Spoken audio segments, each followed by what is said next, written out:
Hello friends, welcome to pathway learners. और friends, आज हम सॉइल की जो है 4th क्लास लेके आए हैं। इसमें हम जो है क्ले मिनरल्स के बारे में पढ़ेंगे। तो स्टार्ट करते हैं। फ्रेंड्स, बात आती है अभी क्ले मिनरल्स की। क्ले मिनरल्स क्या होते हैं? ठीक है, तो क्ले मिनरल्स को पहले पढ़ने, ये क्या होते हैं, जो क्ले पार्टिकल्स होते हैं उन वो कैसे बनते हैं, मतलब उनके मिनरल्स क्या होते हैं। तो फ्रेंड, क्ले मिनरल्स का जो यूनिट होता है, फॉर्मेशन का जो यूनिट है, बेसिक यूनिट जो है वो क्या है? Mineral unit. तो स्टार्ट करते हैं। सबसे पहले हमें क्या पढ़ना है इसमें? Mineral unit. कि मिनरल यूनिट क्या है। जब तक आपको मिनरल यूनिट के बारे में नहीं पता होगा, जब तक आपको क्ले के मिनरल्स के बारे में भी पता नहीं चलेगा। तो फ्रेंड, मिनरल यूनिट क्या होती है आपकी? ये जो है आपकी बेसिक यूनिट है। It is the basic unit of formation of clay mineral. Clay minerals को बनाने के लिए, क्ले मिनरल्स को बनाने के लिए जो बेसिक यूनिट चाहिए उसको हम क्या बोलते हैं? Mineral unit. ये जो मिनरल यूनिट होती है फ्रेंड्स, ये आपके दो टाइप्स की होती है। कितने टाइप की? दो टाइप की होती है, दो प्रकार की होती है। कौन कौन सी होती है? पहली जो है आपकी वो है सिलिका। ठीक है, पहली क्या है? सिलिका यूनिट, जिसे हम, इसका दूसरा नाम क्या होता है, जिसे हम क्या बोलते हैं? टेट्राहाइड्रल। Tetrahedral unit. फ्रेंड, इसका जो फॉर्मूला होता है वो क्या होता है? SI या 4O। ठीक है, और इसका जो स्ट्रक्चर होता है वो कैसा होता है? इस तरीके से टेट्राहाइड्रल शेप होती है इसकी। इस तरीके का इसका स्ट्रक्चर होता है। इसका फॉर्मूला है Si4O ऑक्सीजन। ठीक है, तो सिलिका यूनिट बोल सकते हैं या टेट्राहाइड्रल यूनिट कहते हैं। सेकंड जो होता है इसका टाइप मिनरल यूनिट का, वो होता है आपका ऑक्टाहाइड्रल। ऑक्टाहाइड्रल यूनिट, या हम दूसरा नाम इसको बोल सकते हैं जिबिसाइट और फेरिसाइट। ठीक है फ्रेंड, तो इनके जो फॉर्मूले होंगे वो क्या क्या होंगे आपके? जिबिसाइट क्या होता है? एल्यूमिनियम की। ठीक है, और फेरिसाइट के लिए क्या होगा? Fe। ठीक है फ्रेंड, और जो एल्यूमिनियम, इसके साथ 6 ऑक्सीजन जुड़ते हैं, इधर 6 ऑक्सीजन जो है वो अटैच होते हैं। और इसकी जो शेप होती है वो कैसी होती है? एक रेक्टेंगल की शेप में इसकी शेप होती है। इस तरीके से इसकी शेप होती है ऑक्टाहाइड्रल यूनिट की, या हम बोलते हैं जिबिसाइट या फेरिसाइट की जो होती है। अब इन्हीं मिनरल यूनिट के आधार पर जो है आपके क्ले मिनरल्स जो है आपके 3 टाइप्स के होते हैं। तो पहला क्या है? क्ले मिनरल्स, फर्स्ट टाइप का जो क्ले मिनरल्स है वो है आपका कैलोनाइट मिनरल्स। क्या है?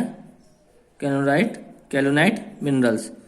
अब फ्रेंड, कैलोनाइट मिनरल क्या है, इसके बारे में मैं कुछ पॉइंट लिखूंगा। ठीक है, वो पॉइंट्स से ही आपके जो है क्वेश्चंस राइज होते हैं, बनते हैं। तो क्या है पहला पॉइंट? जो कैलोनाइट मिनरल्स है उसके यूनिट का रेशियो, यूनिट का जो रेशियो है वो क्या है? 1:1। ठीक है, इसको आप हाईलाइट कर लेना, 1:1 इसका यूनिट का रेशियो। फ्रेंड, अब बात आती है यूनिट रेशियो क्या है। देखो, अभी हमने क्या बताया कि जो आपकी जितने भी मिनरल्स हैं, क्ले के जो भी मिनरल्स हैं, वो उसके बेसिक यूनिट क्या है? Mineral unit. और मिनरल यूनिट जो है वो दो टाइप्स के होते हैं। एक तो सिलिका यूनिट होती है, एक ऑक्टाहाइड्रल यूनिट होती है। तो उसी का जो रेशियो, मतलब सिलिका यूनिट और ऑक्टाहाइड्रल यूनिट मिला के जो है आपके मिनरल्स बनते हैं। आई बात समझ में? तो जो उनका जो रेशियो होता है कि किस रेशियो में वो दोनों मिलेंगे, सिलिका यूनिट और ऑक्टाहाइड्रल यूनिट या टेट्राहाइड्रल और ऑक्टाहाइड्रल किस रेशियो में मिलके कैलोनाइट मिनरल्स को बनाएंगे, तो वो रेशियो क्या होता है आपका? यूनिट रेशियो, जो कि क्या आपका? 1:1। उसके बाद जो इसकी स्ट्रेंथ की बात आती है, तो इसमें क्या होता है? मैक्सिमम स्ट्रेंथ होती है इस टाइप की क्ले की या इस टाइप की सॉइल की, एंड स्टेबिलिटी। जब स्ट्रेंथ भी होगी तो क्या होगा? इसकी स्टेबिलिटी भी होगी। और जब मैक्सिमम स्ट्रेंथ होती है, तो किसी भी सॉइल की जब स्ट्रेंथ जो है मैक्सिमम होगी, तो जो इसका श्रिंकेज होगा वो कैसा होगा? मिनिमम। श्रिंकेज क्या होगा उसका? मिनिमम। और स्वेलिंग भी क्या होगी उसकी? मिनिमम। तो फ्रेंड, ये जो पॉइंट्स मैं लिखवा रहा हूँ ना आपको, ये सब क्या है? इंपॉर्टेंट पॉइंट्स हैं। ठीक है, तो जितने भी ये पॉइंट्स अभी मैं लिखवा रहा हूँ, 4-5 पॉइंट, इसको आप स्टार मार्क कर लेना। जितने भी आपके पास स्टार हो उतने आप इनको मार्क कर लेना, क्योंकि ये बहुत ही ज्यादा इंपॉर्टेंट क्वेश्चन इनमें से आते हैं। अब क्वेश्चन कैसे पूछ लेगा वो कि कैलोनाइट मिनरल है, ठीक है, उसका आप बताइए कि जो श्रिंकेज और स्वेलिंग है वो क्या होगी? तो मिनिमम होगी। ठीक है, तो आपको पता होना चाहिए कैलोनाइट मिनरल्स के लिए जो श्रिंकेज और स्वेलिंग है वो क्या आपकी? मिनिमम है। स्ट्रेंथ और स्टेबिलिटी मैक्सिमम है। अभी हम जब तीनों ये पढ़ लेंगे मिनरल, उसके बाद इसका एक टाइप का क्वेश्चन भी हम करेंगे। तो ठीक है, आगे देखते हैं। दूसरी जो इसमें चीज आती है वो है लीस्ट एक्टिव मिनरल है ये। कैसा है, लीस्ट एक्टिव मिनरल्स है। फ्रेंड जब मैंने एक्टिव पढ़ाया था आपको, ठीक है, तो उसमें पढ़ाया था एक्टिव के 0.75 से कम होगा, 0.75 से ज़्यादा, ठीक है, तो 1 से ज़्यादा, तो ये सब चीज़ एक्टिवनेस में मैंने बताया था। तो जो सॉइल है, ये जो मिनरल है वो कैसा है, लीस्ट एक्टिव मिनरल है। और इसके साथ साथ जब एक्टिव जो देखो एक्टिविटी का क्या बताया था हमने, फ्लो कर्व से रिलेटेड बताया था, ठीक है, क्या था वो फ्रेंड, क्या बताया था वो कि जो plasticity index upon percentage of clay particle. तो जब आपका क्या है एक्टिविटी में, देखो जो आपका एक्टिविटी बताई थी हमने, वो क्या बताई थी, IP over percentage of clay, ये चीज बताई थी। तो यहाँ से एक चीज निकल के आती है, जो एक्टिविटी है आपकी, वो क्या है, डायरेक्टली प्रोपोर्शनल है प्लास्टिसिटी इंडेक्स के। प्लास्टिसिटी इंडेक्स के डायरेक्टली प्रोपोर्शनल है, तो जब आपका एक्टिव जो मिनरल है वो लीस्ट एक्टिव है, तो उसके तो क्या होगा, ये लीस्ट प्लास्टिक भी होगा, क्या होगा, लीस्ट प्लास्टिक मिनरल्स भी होगा। उसके साथ क्या एक और चीज क्या जुड़ जाती है इसमें, देखो इसकी जो एक्टिविटी की बात करें कि इसकी एक्टिविटी कितनी होती है, तो इसकी जो एक्टिविटी है वो हम लिख सकते हैं, कितनी होती है, 0.3 से लेके 0.5 के बीच में इसकी एक्टिविटी होती है। और जबकि हमने क्या पढ़ा था, जो लो एक्टिव होते हैं वो कितने से नीचे होते हैं, 0.75 से नीचे। तो ये सभी 0.75 से नीचे हैं एक्टिविटी में, ठीक है। तो ये क्या है, लीस्ट एक्टिव मिनरल। और इसके साथ साथ लीस्ट प्लास्टिक मिनरल, मैंने आपको बता दिया रिलेशन कि ये लीस्ट प्लास्टिक क्यों होगा, एक्टिव से इसका क्या रिलेशन है, तो ये वाला रिलेशन है आपका। नेक्स्ट जो पॉइंट आपका इसमें आता है वह size of clay particle. Size of clay particle, जो क्ले पार्टिकल है उनके साइज जो हैं, जो कि इससे बनते हैं, फॉर्म्ड बाय दिस मिनरल, जो कि इस मिनरल के द्वारा बनते हैं, उनका जो साइज होता है वो कितना होता है आपका, 1000 एंग्स्ट्रॉम, 1000 एंग्स्ट्रॉम, ठीक है फ्रेंड। तो ये चीजें आप पॉइंट पर याद रखना, क्योंकि ये जो मैं पॉइंट लिखवा रहा हूँ इसी में से क्वेश्चन आ जाता है कि केलोनाइट मिनरल का जो यूनिट रेशियो वो क्या है, 1:1 है, ठीक है। मैक्सिमम स्ट्रेंथ और स्टेबिलिटी होती है इसमें, तो उसके साथ साथ मिनिमम श्रिंकेज और स्वेलिंग होती है। लीस्ट एक्टिव मिनरल होता है। तो अब एक्टिव और प्लास्टिसिटी के बीच में क्या रिलेशन है, मैंने आपको बता दिया। जो आपकी एक्टिविटी है वो बाय फॉर्मूला क्या है, plasticity index upon percentage of clay particle. तो ये डायरेक्टली प्रोपोर्शनल होती है। तो जब एक्टिविटी आपकी कम होगी तो प्लास्टिक मिनरल है वो लीस्ट प्लास्टिक भी होगा। उसके साथ साथ इसकी एक्टिविटी कितनी थी, 0.3 से 0.5 होती है। जो साइज होता है क्ले पार्टिकल का, जो कि इस मिनरल्स के द्वारा बनता है, इन मिनरल्स के द्वारा जो क्ले बनेगी, क्ले पार्टिकल बनेगा, उसका साइज क्या होगा आपका, 1000 एंग्स्ट्रॉम। और साथ में यदि हम बात करें कि इसका स्ट्रक्चर कैसा होता है, तो चलते हैं फ्रेंड। जो इसका स्ट्रक्चर है वो किस प्रकार का होता है, वो कुछ इस प्रकार का जो है स्ट्रक्चर आपको देखने को मिलेगा, ठीक है फ्रेंड। कुछ इस प्रकार का जो है आपको देखने को यहाँ पे मिलता है, ये इसका स्ट्रक्चर। मैं अभी 2 ही ये बना रहा हूँ, ऐसे ही आपका चलता रहता है। और इनके बीच में क्या होता है, ये बॉन्ड होते हैं, ठीक है, जिससे कि ये जुड़ता है। और ये जो बॉन्ड होता है आपका, कौन सा बॉन्ड होता है, 2 इनके बीच में यूनिट्स के बीच, 2 इनके बीच में जो एक वो होता है बॉन्ड, वो होता है आपका हाइड्रोजन बॉन्ड, ठीक है फ्रेंड। अब इसका जो एग्जाम्पल है, बेस्ट एग्जाम्पल है इस चीज का, इस मिनरल का, वो क्या है, चाइना क्ले। चाइना क्ले इसका बेस्ट एग्जाम्पल है। और फ्रेंड ध्यान रखना आप, इसमें मैंने क्या बताया था, यूनिट रेशियो 1:1। तो इसका एक मिनरल जो है, देखो ये कई सारे मिनरल बन के क्या बनाते हैं, क्ले बनाते हैं। कई सारे मिनरल्स को मिला के क्या बनता है, क्ले बनता है। तो ऐसी मिनरल्स को मिलाने वाला जो बॉन्ड होता है उनके बीच में, उसे हम बोलते हैं हाइड्रोजन बॉन्ड। और मैंने इसका एक मिनरल का जो रेशियो बताया था वो बताया था 1:1। इसका मतलब 1 जिबेसाइड और 1 सिलिका। एक तो आपका मिनरल यूनिट किसकी होगी, सिलिका की, और एक मिनरल यूनिट होगी आपकी जिबेसाइड की। तो ये आपका क्या है, इस तरीके से ही जी और एस, इस तरीके से आगे तक चलता रहता है। ये आपका ये मिनरल्स आपके आपस में हाइड्रोजन बॉन्ड से जुड़ के क्या बना देते हैं, क्ले बनाते हैं, क्ले पार्टिकल्स। और इसका बेस्ट एग्जाम्पल क्या है आपका, चाइना क्ले।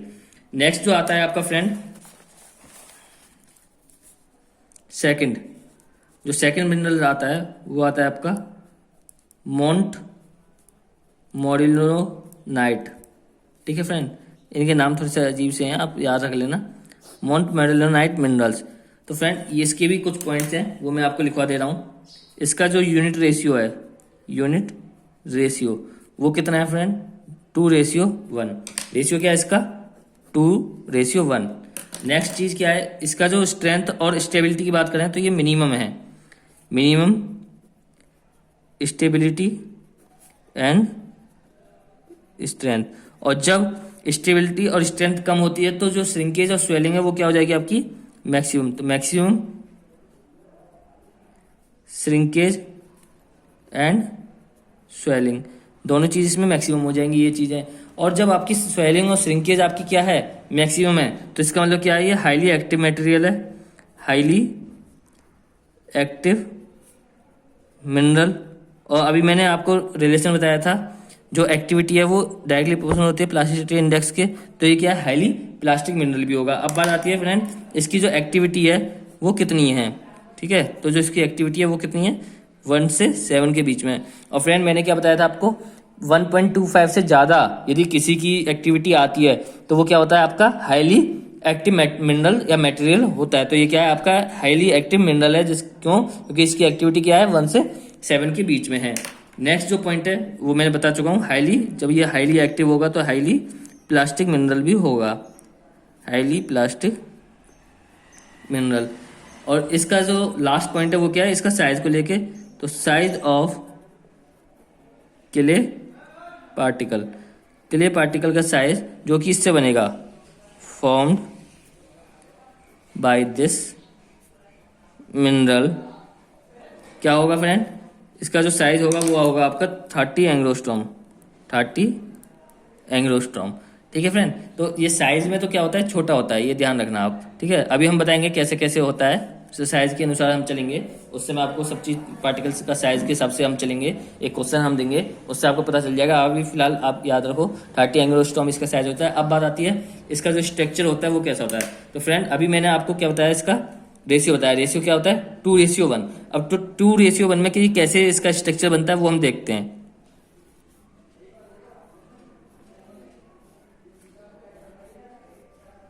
ये कुछ इस तरीके के जो हैं इसके स्ट्रक्चर आपको मिलेगा देखने के लिए,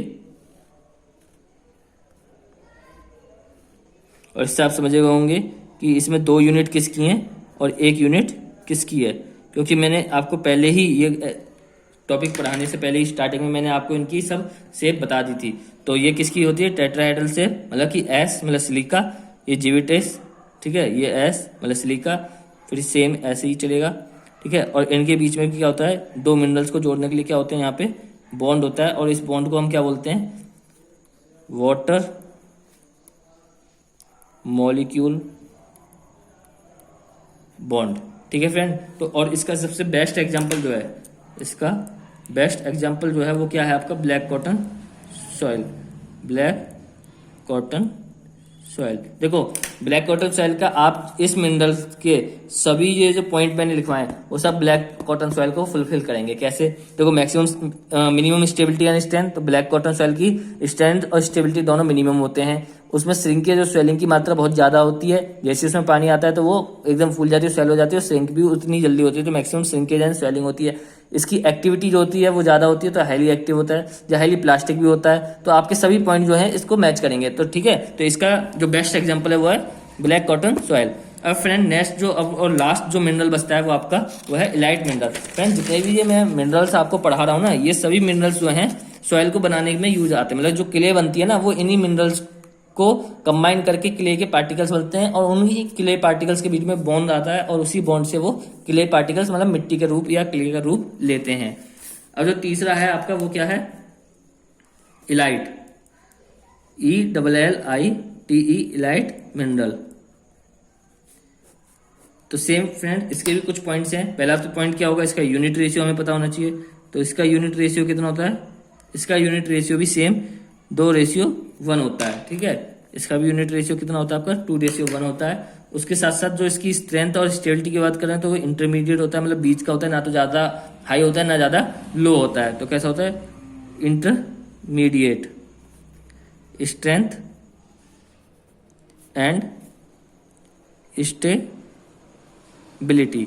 नेक्स्ट जो आता है आपका इंटरमीडिएट श्रिंकेज, इसका जो श्रिंकेज है वो भी क्या है मीडियम है, मतलब इंटरमीडिएट है, और स्वेलिंग भी, ठीक है, ना तो इतनी ज्यादा होती ना कम होती। वहीं पे यदि इसकी एक्टिविटी की बात कर लें तो ये क्या है इंटरमीडिएट एक्टिव मिनरल है, इंटरमीडिएट एक्टिव मिनरल, ठीक है। और इसकी एक्टिविटी की बात कर लें, इसकी एक्टिविटी कितनी होगी, तो इसकी एक्टिविटी है वो है आपकी 0.5 से लेकर 1 तक। तो फ्रेंड आपको बताइए जो बीच का जो होता है वो 0.75 से 1.25 के बीच में होता है, तो लगभग उतना ही है। तो ये क्या है, इंटरमीडिएट या मीडियम एक्टिव मिनरल्स है। जब मीडियम एक्टिव मिनरल होगा तो इसकी प्लास्टिसिटी भी क्या होगी, उसी हिसाब से होगी, मतलब कि इंटरमीडिएट, इसकी जो प्लास्टिसिटी है वो भी इंटरमीडिएट है, प्लास्टिक मिनरल। अब बात आती है इसकी साइज की। Size of clay particle formed by, किससे बने हैं, फॉर्म्ड बाई दिस मिनरल, इस मिनरल के द्वारा बने गए, देख लेना फ्रेंड, इस मिनरल के द्वारा बनाए गए जितनी भी आपके क्ले पार्टिकल हैं उनका जो साइज होता है वो कितना होता है आपका 300 एंग्स्ट्रॉम। तो ये आप सब चीज याद रखना, इसका 300 होता है।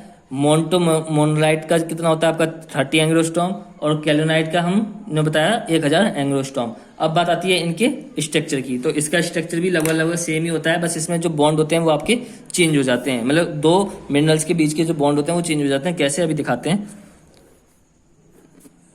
तो शेप तो इसकी सेम रहनी है, क्योंकि इसका जो रेशियो वो भी क्या है, सेम है, जो कि मोनोलाइट का था, ठीक है।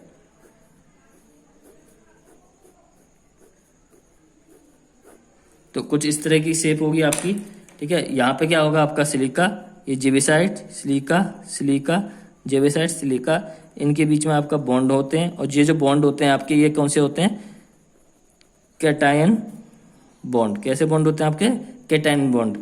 Example K+, Na+, Ca2+। तो इस टाइप के जो बॉन्ड हैं ये इनके बीच में होते हैं, ठीक है। और इनका साइज मैंने बता दिया। अब बात आती है इसका बेस्ट एग्जाम्पल। तो फ्रेंड इसका जो बेस्ट एग्जाम्पल है वो है आपका टैल्कम पाउडर, टैल्कम पाउडर, ठीक है फ्रेंड। तो आप ध्यान रखना, तीनों मिनरल्स मैंने बता दिए हैं, ठीक है। मिनरल्स कौन कौन से हैं आपके, कैल्विनाइट, मोनोमिनराइट और इलाइट। कैल्विनाइट का जो यूनिट रेशियो है वो 1:1 है। मैक्सिमम स्ट्रेंथ एंड स्टेबिलिटी आती है, और जब स्ट्रेंथ और स्टेबिलिटी मैक्सिमम होती है तो श्रिंकेज जो होती है और स्वेलिंग जो होती है वो मिनिमम होती है।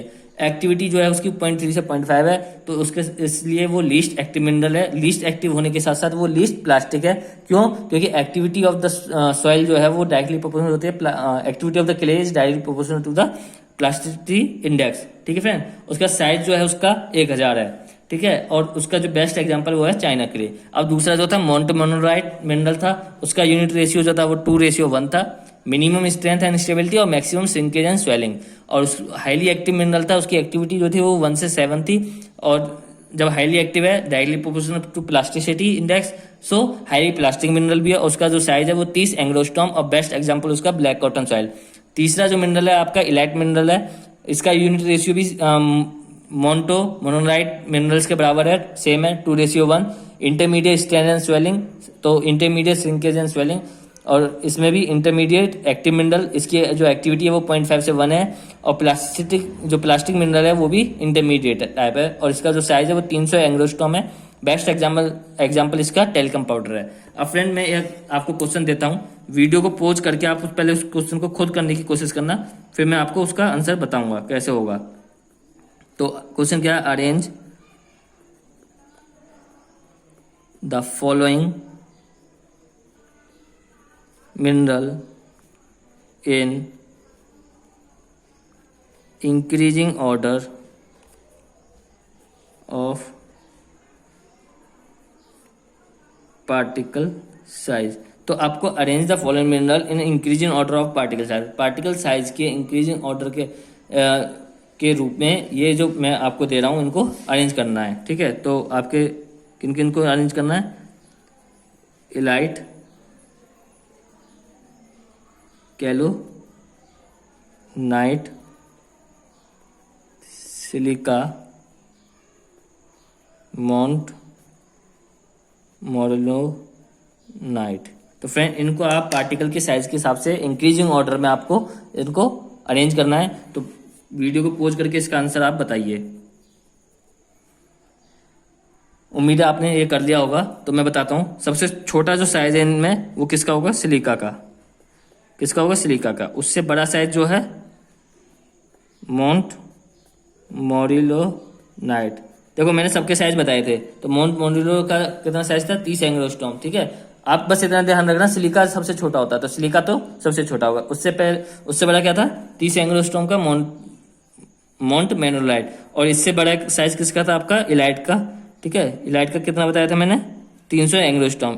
सबसे बड़ा किसका था आपका, कैलोनाइट का, इसका कितना था, 1000 एंगस्ट्रॉम। तो इस तरीके से आपके क्वेश्चन इसमें से बनते हैं, ठीक है। आप यदि, और देखो एक और क्वेश्चन मैं बता रहा हूँ, एक और क्वेश्चन जो इसी जो मैंने पॉइंट लिखवाए इन्हीं में से, और ये एग्जाम में आए हुए हैं, आईएएस तक के एग्जाम में, आईएएस तक के एग्जाम्स में ये क्वेश्चन पूछे गए हैं। और फ्रेंड आपको पता है एसएससी जेई टीसीएस बना रहा है, टीसीएस उस पेपर को डिजाइन कर रहा है, और वो आईएएस में आए हुए इजी क्वेश्चंस को इसमें पुट कर रहा है, ठीक है। तो पूरे चांसेस हैं कि आपके एसएससी जेई ये जो 2019 वाले जो एग्जाम हो रहे हैं, मतलब होंगे अभी लॉकडाउन के बाद, उसमें ये क्वेश्चन पूछे जाएं, ठीक है। तो आप इन क्वेश्चंस की प्रैक्टिस करते रहो। और फ्रेंड्स मेरी जो है प्रीवियस ईयर के क्वेश्चंस की एक अलग से मैंने प्लेलिस्ट बना रखी है, और उस पर मैं वीडियो अपलोड कर रहा हूँ, ठीक है। आप प्लीज वहां पर भी जाकर इसको देखिए, बहुत फायदा होगा आपको उस वीडियो का भी। नेक्स्ट जो क्वेश्चन है वो क्या है, आपको ये जो मिनरल्स मैंने दे रखे हैं इन्हीं को क्या करना है, increasing order of plasticity index, ठीक है। प्लास्टिसिटी बोल दो, प्लास्टिसिटी इंडेक्स बोल दो, तो increasing order of plasticity index में लगाने यही मिनरल्स। तो फ्रेंड यदि मैं बात कर लूँ तो इसका करेक्ट आंसर क्या होगा, आपने कर लिया होगा। तो सिलिका सबसे लीस्ट प्लास्टिक होता है, उसके बाद कैलोनाइट, जैसे मैंने बताया था आपको, लीस्ट प्लास्टिक है कैलोनाइट।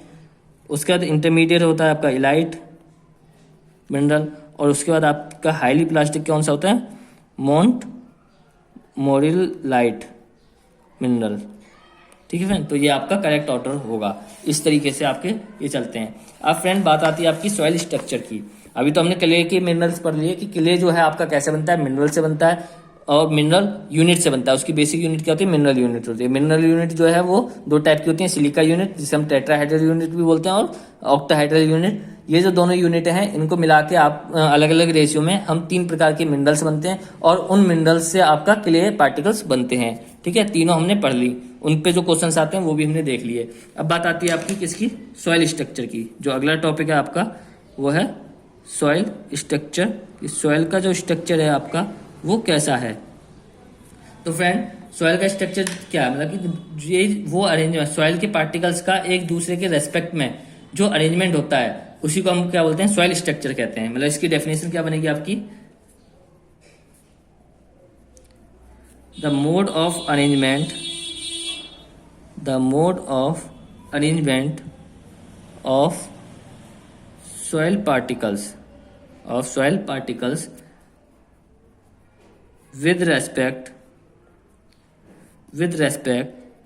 to each other is known as soil structure।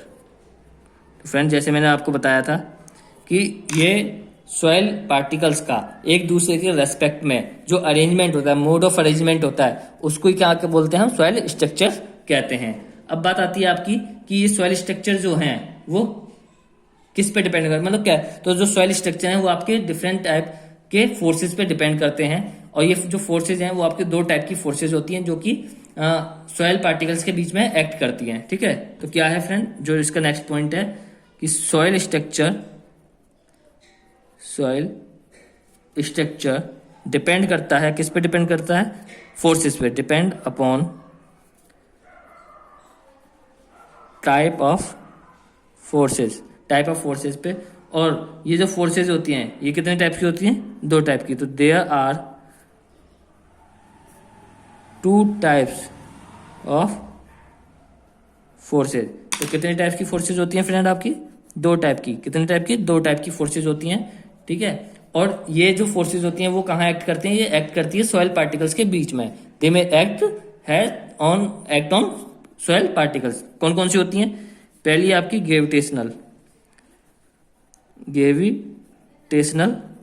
Forces, और दूसरी होती है आपकी सरफेस फोर्सेज। फ्रेंड जो ग्रेविटेशनल फोर्स है वो आपके मास पे, सॉइल पार्टिकल के मास पे डिपेंड करती है। ये किस पे डिपेंड करती है, डिपेंड ऑन सॉइल पार्टिकल मास, मतलब सॉइल पार्टिकल के मास पे डिपेंड करती है। और सरफेस फोर्स डिपेंड करती है आपकी सरफेस एरिया पे, depend on surface area of soil particle. Soil particle के सरफेस एरिया पे आपकी सरफेस फोर्स डिपेंड करती है और सॉइल पार्टिकल्स के मास पे आपकी ग्रेविटेशनल फोर्स डिपेंड करती है। और फ्रेंड इन्हीं दो के आधार पर, इन्हीं ग्रेविटेशनल फोर्स और सरफेस फोर्सेस के आधार पर जो सॉइल के स्ट्रक्चर हैं वो आपके 5 टाइप्स के होते हैं, 5 तरीके के स्ट्रक्चर होते हैं सॉइल के। तो फ्रेंड हम एक एक करके पढ़ेंगे कौन कौन से होते हैं। जो पहला होता है आपका, पहला स्ट्रक्चर होता है वो होता है सिंगल ग्रेन स्ट्रक्चर। पहला क्या है आपका, सिंगल ग्रेन स्ट्रक्चर। तो इसकी कुछ हाईलाइट पॉइंट्स देख लेते हैं कि क्या क्या इसके हाईलाइट पॉइंट हैं। Exist in sand and gravels, ये आप ध्यान रखना कि ये जो स्ट्रक्चर है वो किस में मिलेगा आपको, सैंड और ग्रेवल्स में। सैंड और ग्रेवल्स जो होते हैं वो इस टाइप के स्ट्रक्चर को रिप्रेजेंट करते हैं, या इस टाइप के स्ट्रक्चर से आपके ये सैंड और ग्रेवल्स बनते हैं। तो ये चीज को आप ध्यान रखना। इसमें कौन सी फोर्स डिपेंड करती है, मतलब इसको बनाने में जो फोर्सेज है वो कौन सी फोर्स है, ग्रेविटेशनल फोर्स, ग्रेविटेशनल फोर्सेज। देखो फ्रेंड अब आप इसको कैसे याद रखोगे कि सिंगल ग्रेन स्ट्रक्चर में ग्रेविटेशनल फोर्स है, तो आप इतना तो आपको याद रखना पड़ेगा। सिंगल ग्रेन स्ट्रक्चर का जो बेस्ट एग्जांपल है, मतलब कि ये किस में एग्जिस्ट करते हैं, सैंड और ग्रेवल्स में एग्जिस्ट करते हैं। और आप सिंपल सी बात है, मास ग्रेवल्स का जो मास होता है वो क्या होता है, हाई होता है। इसकी वजह से वो क्या होते हैं, लुढ़कते हुए नीचे आते हैं। किसकी वजह से लुढ़कते हैं, वो मास ज्यादा होने की वजह से, ग्रेविटेशनल फोर्स। मैंने आपको लिंक बता दिया कि ग्रेविटेशनल फोर्स मास से related, depend on soil particle mass, और मास ग्रेवल्स का ज्यादा होता है। इसलिए ग्रेविटेशनल फोर्स जो है वो कहाँ लगेगी आपकी, ग्रेवल्स पे, जो कि सिंगल ग्रेन स्ट्रक्चर से आपका बनता है। दूसरी बात जो है इसकी इसमें वो क्या है आपकी, हाई वर्ड रेशियो। इसका जो वर्ड रेशियो है, सॉरी जो वर्ड साइज है ग्रेवल में, जो देखो आपको पता है जो ग्रेवल्स होते हैं उसमें जो साइज होता है वर्ड का वो हाई होता है। जब, और मैंने फर्स्ट वीडियो में आपको याद ध्यान होगा मैंने बताया था, जब वीडियो का जो साइज है वो बड़ा होगा तो जो वर्ड रेशियो होते हैं वो कैसे हो जाते हैं, लेस वर्ड रेशियो। तो फ्रेंड इसमें ये 4 पॉइंट हैं जो आपको ध्यान में रखने हैं, इन्हीं से आपके क्वेश्चन बन जाएंगे। क्वेश्चन कुछ नहीं बनता, वो पूछ लेता है कि सैंड और ग्रेवल्स जो है वो सिंगल ग्रेन स्ट्रक्चर है, हनीकॉम स्ट्रक्चर है, या फ्लोक्यूलेटेड स्ट्रक्चर है। ठीक है, इस तरीके से आपसे पूछा जाएगा। और साथ के साथ ये भी पूछ लेते हैं कि हाई वर्ड जो इसका साइज है वो कैसा साइज है, तो इसके वर्ड का साइज हाई है और वर्ड रेशियो इसमें लेस है। नेक्स्ट जो स्ट्रक्चर आएगा फ्रेंड आपका वो आएगा हनीकॉम स्ट्रक्चर। नेक्स्ट जो है आपका हनी कॉम स्ट्रक्चर। ठीक है, हनीकॉम स्ट्रक्चर आपके जो हैं वो भी क्या है, एग्जिस्ट करता है सिल्ट में। किसमें, सिल्ट पार्टिकल्स। ये किसमें एग्जिस्ट करता है, सिल्ट पार्टिकल में। दूसरा पॉइंट इसमें जो है आपका ग्रेविटेशनल फोर्स, ग्रेविटेशनल और सरफेस फोर्स दोनों आपके काम करते हैं। ग्रेविटेशनल फोर्स और सरफेस फोर्सेस दोनों ही क्या है इसमें काम करते हैं आपके। तीसरी चीज जो है आपकी इसमें वो क्या है, लार्ज साइज वॉइड। इसमें जो वॉइड्स हैं वो लार्ज होते हैं, लार्ज साइज वॉइड टुवर्ड्स, कहाँ पे, टुवर्ड्स सेंटर आर फॉर्म्ड। ठीक है, केंद्र की तरफ जो इसमें साइज होता है वॉइड का वो क्या होता है, ज्यादा होता है। जैसे हनीकॉम नहीं देखा आपने मधुमक्खी का छत्ता, तो उसमें क्या होता है, बीच में जो साइज होता है वो ज्यादा बड़ा होता है, तो वही लार्ज साइज वॉइड होते हैं इसमें सेंटर की तरफ। तीसरा जो होता है आपका फ्रेंड वो होता है फ्लोक्यूलेटेड। ठीक है, तीसरा जो होता है आपका फ्लोक्यूलेटेड स्ट्रक्चर। फ्लोक्यूलेटेड स्ट्रक्चर तो फ्रेंड ये किसमें एग्जिस्ट करता है, ये आपका क्ले में, क्ले पार्टिकल्स में ये स्ट्रक्चर आपको मिल जाएगा। ठीक है, दूसरा चीज जो इसका है कि clay particle contain surface attractive force. इसमें जो फोर्स लगती है वो कौन सी लगती है, surface attractive force, surface attractive force. यही पॉइंट फ्रेंड्स आपको जो है याद करने वाले हैं। ठीक है, और जो इसका ओरिएंटेशन की बात करें तो इसका जो ओरिएंटेशन है, ओरिएंटेशन इसका कैसा है, एज टू फेस। जिसके पार्टिकल है वो एज से फेस की इस तरह से जुड़े होते हैं कि एक का एज दूसरे के फेस से जुड़ा हुआ हो, तो जो इसका ओरिएंटेशन कहलाता है फ्लोक्यूलेटेड स्ट्रक्चर का वो एज टू फेस कहलाता है। दूसरी बात इसके जो वर्ड रेशियो हैं वॉइड रेशियो है वो लार्ज है, इसका वॉइड रेशियो लार्ज है तो वॉइड साइज जो है वो छोटा है। ठीक है, यहां से ये चीज हमें क्लियर होगी। जो चौथा है आपका वो है dispersed structure. Disperse structure friend, disperse structure के किस में मिलेगा आपको, ये भी आपको क्ले पार्टिकल में ही मिल जाएगा। बस इसमें अंतर क्या होता है दोनों में कि इनके ओरिएंटेशन में, इसमें ओरिएंटेशन होता है एज टू फेस और इसमें ओरिएंटेशन होता है एज टू एज, या हम बोल सकते हैं पैरेलल। ठीक है, तो और दूसरी बात, इसमें जो सरफेस फोर्स लगती है वो आपकी अट्रैक्टिव लगती है, इसमें जो सरफेस फोर्स लगती है surface repulsive force, repulsive force. ठीक है, और जो इसका ओरिएंटेशन है, ओरिएंटेशन वो कैसा है आपका, एज टू एज, या हम बोलते हैं पैरेलल। क्या बोलते हैं इसको, पैरेलल बोलते हैं। ठीक है, और सिंपल सी बात है, इसके जो वॉइड रेशियो है, वॉइड साइज है जो वो क्या है, वॉइड रेशियो लो है। जब वॉइड रेशियो लो है तो इसका वॉइड साइज क्या होगा, बड़ा होगा। और लास्ट जो आपका स्ट्रक्चर बनता है वो बनता है आपका कंपोजिट, कंपोजिट स्ट्रक्चर। तो फ्रेंड, कंपोजिट स्ट्रक्चर में क्या है आपका, जो कॉम्बिनेशन होता है किसका, कोर्स और फाइन सॉइल का, combination of course and fine soil का। कोर्स और फाइन सॉइल का जो है ये कॉम्बिनेशन होता है। ये भी आपके जो है दो टाइप्स के होते हैं। ठीक है, पहला जो होता है आपका वो होता है क्ले मैट्रिक्स स्ट्रक्चर। ठीक है फ्रेंड, तो इस क्ले मैट्रिक्स स्ट्रक्चर में क्या होता है आपका, जो क्वांटिटी होती है, quantity of fine soil, fine soil की जो मात्रा होती है इसमें वो क्या होती है, ज्यादा होती है कोर्स सॉइल से। तो इस टाइप की जो सॉइल स्ट्रक्चर बनता है कंपोजिट में उसे बोलते हैं हम क्ले मैट्रिक्स स्ट्रक्चर। और इसका जो वर्ड साइज होता है, वर्ड रेशियो होता है वो क्या होता है, हाई। तो हाई वर्ड रेशियो।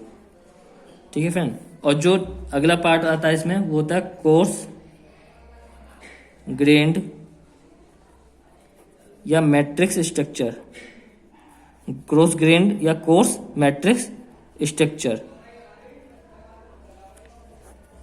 और इसमें क्या होता है, जो क्वांटिटी होती है, क्वांटिटी किसकी, कोर्स सॉइल की, कोर्स सॉइल की वो ज़्यादा होती है फाइन सॉइल से।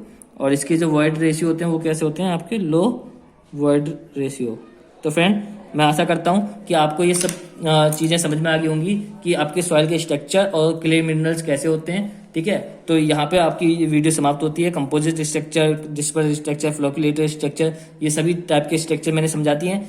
पेपर में जिस टाइप से ये पूछी जाएंगी, जो पॉइंट्स मेन पॉइंट है वो आपको लिखवा दिए हैं। इन पॉइंटों का आप अपने नोट्स बनाना और इन्हीं से आप कोई भी क्वेश्चन आप निकालने की कोशिश करना, आपके सभी क्वेश्चन जो हैं इनसे हो जाएंगे फ्रेंड। और जो नेक्स्ट क्लास हमारी आएगी, मतलब जो 5th क्लास जो आएगी, उसमें हम पार्टिकल साइज डिस्ट्रीब्यूशन पढ़ेंगे। वो बहुत ही बड़ा वास्ट टॉपिक है, इसलिए मैंने आज चालू नहीं करा। उसकी कम से कम 1 घंटे की जो है क्लास आपको मिलेगी। तो फ्रेंड, यदि वीडियो आपको पसंद आई हो तो प्लीज़ हमारी वीडियो को लाइक करें, शेयर करें ज़्यादा से ज़्यादा, जिसके कि ज़्यादा से ज़्यादा बच्चे इसका फ़ायदा उठा सकें और नोट्स से अपनी तैयारी घर बैठे कर सकते हैं। जिन बच्चों के पास जो है मतलब पैसा नहीं है कोचिंग ज्वाइन करने के लिए, तो फ्रेंड्स उनके लिए मैंने ये क्लास स्टार्ट की है। आप प्लीज़ उन तक ये वीडियो पहुँचाइए, जिसके कि वो अपना घर पर बैठ के अपनी ड्रीम जॉब, सरकारी जॉब निकाल सकें और अपने फैमिली को सपोर्ट कर सकें। ठीक है फ्रेंड, धन्यवाद।